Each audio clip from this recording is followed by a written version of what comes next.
दोस्तों, जब ये कहा जा रहा था कि कुछ तो हो रहा है ईपीएफओ के अंदर ईपीएस 95 पेंशन को लेके, ये जो जानकारी अब निकल के आ रही है वो मैं आपको बताने वाला हूँ कि क्या कुछ हो रहा है। ये आप देख सकते हैं, प्रिंट मीडिया ने इसको काफ़ी लंबे, काफ़ी बड़े आर्टिकल के माध्यम से इसको साझा किया है। वो लिखता है, उम्मीद भी कहा गया है कि सामाजिक सुरक्षा कवरेज बढ़ाने के लिए वेतन सीमा में बढ़ोतरी की योजना है। शादी और पढ़ाई के लिए पोर्टल के माध्यम से विड्रॉल संभव है।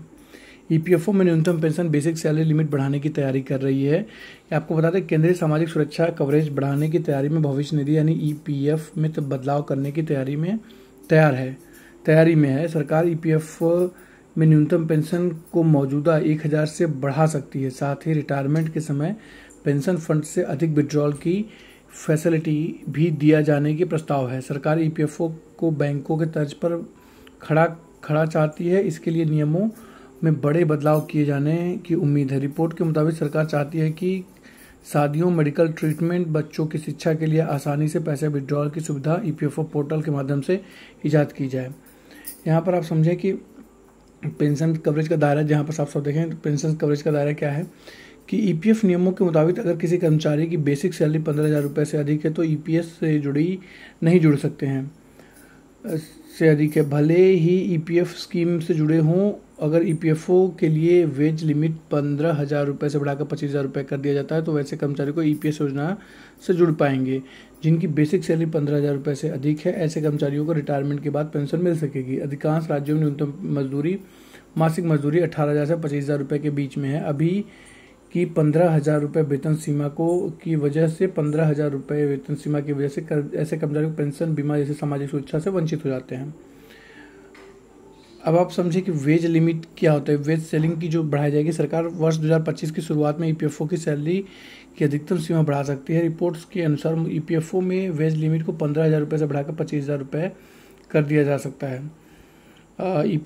ईएसआईसी के लिए भी वेतन सीमा 21,000 रुपये से बढ़ाकर 25,000 रुपये तक किया जा सकता है। वेज सीलिंग बढ़ाने से ईपीएफ और ईएसआईसी के दायरे में 1 करोड़ से अतिरिक्त जो है कर्मचारी आ सकते हैं।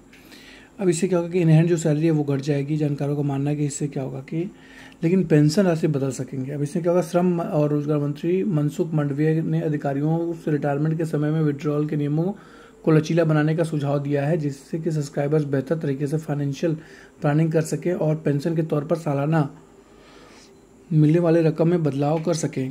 कंस्ट्रक्शन वर्कर्स के नाम पर जो फंड राज्यों की ओर से वसूला जाता है वह ऐसे पड़ा रह जाता है। मंत्रालय उस फंड को टैप करने पर विचार कर रहा है। राज्यों के पास करीब 75,000 करोड़ रुपए का फंड पड़ा है, जिसका इस्तेमाल पीएफ क्रॉप्स के साथ पेंशन के लिए भी किया जा सकता है। तो इसमें जो है न्यूनतम पेंशन जो है ईपीएफओ में न्यूनतम पेंशन और बेसिक सैलरी लिमिट को बढ़ाने की पूरी संभावना दिख रही है जनवरी तक।